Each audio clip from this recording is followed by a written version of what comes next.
University আমরা করতালে দিয়ে আমরা একটি অংশ এক এক সময় এক একটি কথা বলে, কখনো কখনো চ্যালেঞ্জ করে, কখনো কখনো বিদ্যা বই দেখায়।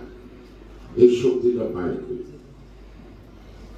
যারা মূল বেসিক বাংলাদেশের স্বাধীনতায় যুদ্ধে বিরোধিতা করছে, তাদের সবক শোনার জন্য কি আমরা এখনো বেঁচে আছি? তাদের যারা বের করে দিতে চাচ্ছে না, তাদের হুঙ্কারটা তো ভালো লাগে, এত হুঙ্কার তো ভালো লাগে। কারণ আমার দলের প্রতিষ্ঠাতা সেই সর্বকালের সর্বশ্রেষ্ঠ একজন মুক্তিযোদ্ধা, সেই দলের কর্মী হয়ে আমরা ৭১ সালে যারা নাকি আমাদের মা বোনদের ইজ্জত দূর করছে, করে নাই? তারা আমাদেরকে হুমকি দেয় ডক্টর ইউনূসের নামে দেবো, ফেলাই দেবো, কত কথা। আরে ডক্টর ইউনূস তো আমার খালাতো ভাই না, আমার দুর্গাভাই না, বিএনপি তারা রাখতেই হবে। আমরা যদি বলি ২৪ ঘন্টার মধ্যে ডক্টর ইউনূস থাকবে না, ইট ইজ পসিবল, কিন্তু আমি তো পরিবর্তন করলাম। পরিবর্তনের পর আমি কি করি?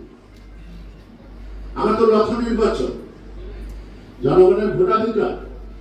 একটা নতুন উদ্যোগে নির্বাচিত সরকারের মাধ্যমে আমার প্রতিশ্রুতিগুলি আমি পালন করতে চেষ্টা করবো ক্রমান্বয়ে, ঠিক না?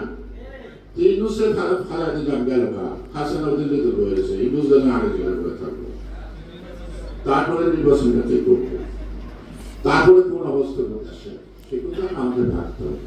ভাবতে হবে না? ভাবতে হবে কি না? সে কারণে আমাদের আপনারা যে বলছেন যাকে নমিনেশন দিলে তাকে তারা ভোট দিবে, থাকে না কথা, শেষ পর্যন্ত প্রমাণ করবেন। আমি নিয়ে মন খারাপ হয়ে ঘরে ঘরে মন খারাপ করেন, সহ্য করতে না হলে চোখের পানি ফেলেন, রাস্তা নামে আমার বিরোধিতা করেন, এই কাজটা করেন, এই কাজটা করেন না। আমার মনে হয় বলার কোনো শেষ নাই, বলতে গেলে বলা যাবে, কিন্তু মূল কথাটা এক জায়গায়। আপনি যা আমল করেন না, অনেকে তা হেদায়েত করেন না, ইসলামের কথা, ওটা আল্লাহর বুঝতে হবে। সুতরাং আপনি যখন কাউকে জ্ঞান দেন, নির্দেশ দেন, আগে ভাববেন আপনি এটা থেকে বিরত কিনা। যদি আপনি বিরত থাকেন একদম বজ্রমুষ্টিতে পড়ে, আর বেশি বিরত না থাকে একটু সইয়া চলে, একটু সইয়া চলে।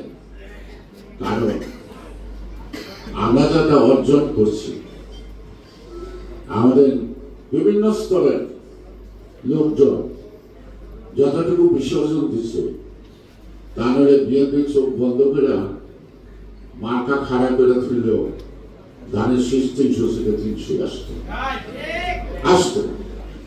এটা আমার ভালো লক্ষণ না। সাবিতা শিফা ম্যাডামকে